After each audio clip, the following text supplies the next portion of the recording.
Lula pediu para Trump refletir sobre a importância do Brasil. Ele disse que está disposto a negociar com os Estados Unidos sobre a taxação de 50% impostas ao Brasil. Afirmou que o presidente norte-americano Donald Trump quer que ele reflita sobre a importância do Brasil. Olha, dia 1º agora, sexta-feira, entra em vigor os 50%. Não tem um projeto posto à mesa, uma oferta posta à mesa, uma estrutura posta à mesa para se discutir os 50%. Mas ele quer que reflita, né, Paulo? Mas ele quer que reflita. Que coisa, né? Será que isso é uma estratégia de negociação, pedir para o presidente Trump refletir sobre... A pior de todas, né? Se essa é uma estratégia, eu acho que Lula pirou de vez, como diz na rua, né? E outra coisa, né, Paulo, assim, é tão interessante, porque na minha visão, na minha opinião, acho que esse acordo está tão tranquilo de ser realizado, tranquilo entre aspas, porque o Brasil precisa de algo que os Estados Unidos têm, que é a tecnologia. Toda a parte tecnológica, desenvolvimento tecnológico que os Estados Unidos possuem. Insumos de tecnologia. Insumos de tecnologia. O Figueiredo está colocando talvez o nosso principal ponto nervoso. Os Estados Unidos, a economia americana, ela se desindustrializou, passou a ser industrializada nos outros países, as empresas americanas passarem para outros países, por custos, por mão de obra, por outras questões.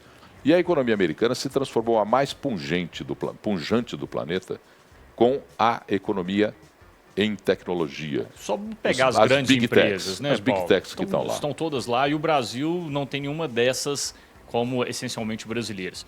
Então, o Brasil precisa de tecnologia, né? Os Estados Unidos têm essa tecnologia. Os Estados Unidos precisam das terras raras, Paulo. E o Brasil tem essas terras raras e é 1% de todas as terras raras que o Brasil possui, ele explora 1% delas. Então, eu acho que quando eu falo que a negociação, em tese, está fácil de resolver, é sentar na mesa e colocar, né, Paulo, como um bom negociador do interior, né, o que você tem, o que pode me oferecer, e pelas as demandas dos dois países, está fácil de chegar numa composição e transformar que essas terras raras faça uma revolução no nosso país do ponto de vista de entregar desenvolvimento econômico e desenvolvimento social. Né? Veja bem, hoje nós temos o norte de Minas como um polo de desenvolvimento criado a partir da exploração do lítio. A maioria do lítio explorado no norte mineiro, o Vale do Jequitinhonha particularmente, não é nem norte, é o Vale do Jequitinhonha, a maioria do lítio é explorada em parceria com grandes empresas multinacionais ou internacionais, particularmente chineses, que têm um grande interesse. Exatamente, Paulo. Por quê? Porque os chineses fabricam a maior parte dos carros elétricos do mundo e os carros elétricos usam baterias movidas a lítio. Todos os países que fizeram um acordo com os Estados Unidos, o Japão, a Índia, a União Europeia, cederam aos Estados Unidos aquilo que os Estados Unidos colocavam na mesa como objeto principal. A União Europeia, por exemplo, a Alemanha já fazia uma revisão nos seus gastos militares. Por quê? Porque a Alemanha morre de medo da posição de Putin, que é acelerado nas suas decisões. Ninguém sabe para onde vai. E está ali na porta deles. E está na porta deles. A União Europeia perdeu o gás russo e fez uma barganha agora nesse acordo com a energia que virá dos Estados Unidos, com investimentos dos Estados Unidos em energia na União Europeia. Então, veja bem, nós temos hoje, Figueiredo lembrou, a potencialidade mineral e as terras raras. Minas Gerais, né, Paulo? Você falou do lítio e do nióbio, né? Olha que tem o nióbio em Araxá. Agora, veja bem. O Brasil fica nesse ímpeto de soberania, negando-se a entender que as principais questões do tarifaço não são políticas, não são econômicas. As terras raras estão dizendo isso. Por trás de todo o discurso político que se fez e que se criou, tem terras raras. Tem desequilíbrio de balança, que é favorável para os Estados Unidos, mas que os Estados Unidos querem reverter isso em posição mais favorável ainda a eles. Agora, nós vamos resistir como? Qual é a proposta que nós colocamos na mesa? Vamos sentar na nossa soberania e nas nossas terras raras e deixar isso acontecer, Paulo? Parece que é isso que eles querem, parece que eles têm interesse.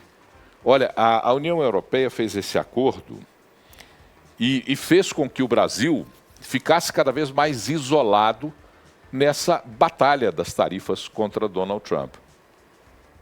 Porque o Brasil poderia, e isso já há mais tempo, ter começado uma dependência de relações comerciais, uma dependência em dupla mão, com a União Europeia.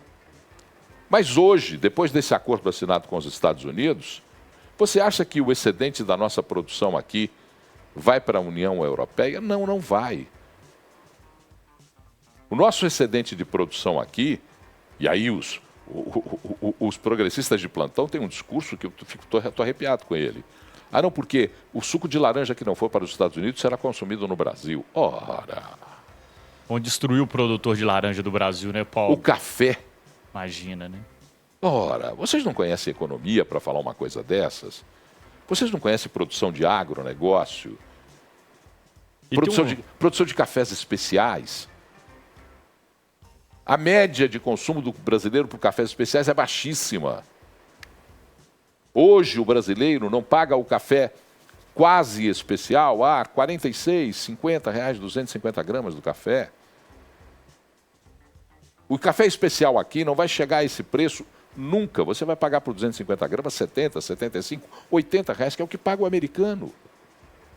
E abaixar o preço significa prejuízo para os produtores também, né, Paulo? Então, assim, a gente tem que ter... Agora tem um detalhe nesse acordo com o Mercosul, desculpa, eu ia falar do Mercosul, não. Esse acordo da União Europeia com os Estados Unidos, Paulo, é exatamente o Mercosul, né? Há quantos anos o Mercosul tenta uma negociação comercial e não consegue os Estados Unidos? E agora vai fazer? Não vai conseguir. A União Europeia vai querer agora... Não vai colocar isso em prioridade não vai. mais, né, Paulo? Acabou. Acabou essa possibilidade. Ora, que estratégia comercial idiota. E enquanto isso, dos dois lados ficam dizendo, não, isso é uma posição política do presidente. Ele não está nem aí com a posição política, meus amigos. Parem com isso. Eu tenho recebido, você ignora o fato de que o que Trump quer é anistia. Ele não quer anistia coisa alguma. Ele quer usar isso para afastar o Brasil ainda mais da negociação e manter os 50%. Porque ele quer no mínimo 50%, queridos. Entendam a estratégia, ele colocou o bode na sala. Quem não é do interior não conhece essa expressão. Colocar o bode na sala. Eu te chamo para negociação e ponho o bode na sala. O bode fede. Quem conhece bode sabe que o bode fede. O bode começa a feder e começa a incomodar. Qual vai ser a primeira coisa que vai acontecer na conversa? Tira o bode da sala. Exatamente. E o que o bode fez? Fica lá na sala, Paulo?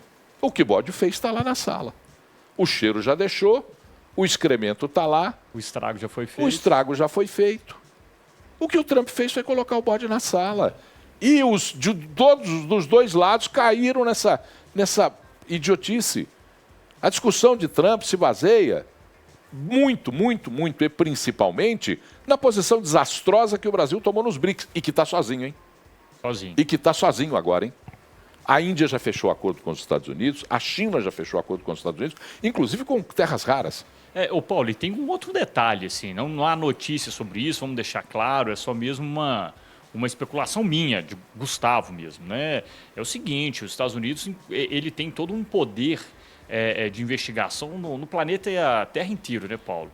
Vá também saber que se os Estados Unidos não têm informações de que no Brasil hoje há o governo chinês participando de inúmeras ações financeiras e comerciais do ponto de vista de aquisição de terras, exploração também desses minerais raros. Tem a discussão dos chineses, eu não sei se você sabe, mas em Manaus hoje, no estado do Amazonas, há uma exploração mineral muito grande de chineses, né? Então, eu acho que tem algumas informações extremamente confidenciais dos Estados Unidos aqui do Brasil, que também leva a essa pressão por conta do tarifaço decorrente principalmente das terras raras, Paulo. Estrangeiros não podem ser proprietários de terra ou explorá-las no Brasil sozinhos. Exatamente. 100% não pode ser deles. Eles têm que ter sócios brasileiros para isso. Exatamente.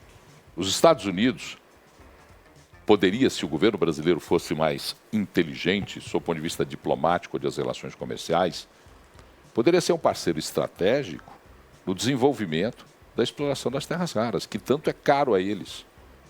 Mas não nós arrogantes que somos, ou mal entendedores da regra do jogo, achamos que não. E ficamos falando em soberania da forma mais absurda possível. Atrasada, né, Paulo? Atrasada. Nem em conceitos sociológicos a soberania é tratada dessa forma como nós estamos sendo tratados aqui. Tratando soberania da época do século XVIII, né? Não é assim. Não é assim que se pensa.